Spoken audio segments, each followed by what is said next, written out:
బండ్ల గణేష్ నిర్మించిన ఆ సినిమా ఇప్పుడు రిలీజ్ అయితే దాదాపు 1000,00,00,000 కలెక్షన్ చేసేది అని రీసెంట్‌గా బండ్ల గణేష్ ఇచ్చిన ఒక ఇంటర్వ్యూలో అయితే చెప్పడం జరిగింది. ఆ సినిమా మరేదో కాదు 'Temper' movie. Junior NTR, Puri Jagannath కాంబినేషన్‌లో అయితే ఈ సినిమా వచ్చింది.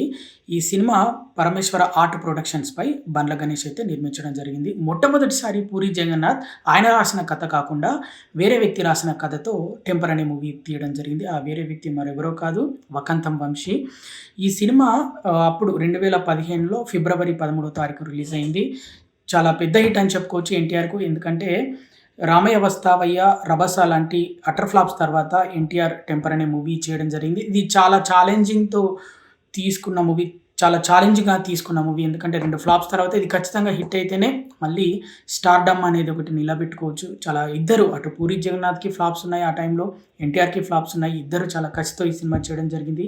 ఈ సినిమాలో ఎన్టీఆర్ యాక్టింగ్ అయితే పీక్స్ అని చెప్పుకోవచ్చు. అందుకే బండ్ల గణేష్ ఈ మూవీ ఇప్పుడు రిలీజ్ అయితే ఖచ్చితంగా 1000,00,00,000 కలెక్షన్ చేసేది అని అయితే చెప్పడం జరిగింది. ఇక ఎన్టీఆర్, బండ్ల గణేష్ కాంబినేషన్‌లో కూడా 'బాద్‌షా', 'టెంపర్' ఈ 2 మూవీస్ కూడా బండ్ల గణేష్‌కి అయితే ప్రాఫిటే తెచ్చాయని కూడా బండ్ల గణేష్ అయితే చెప్పడం జరిగింది.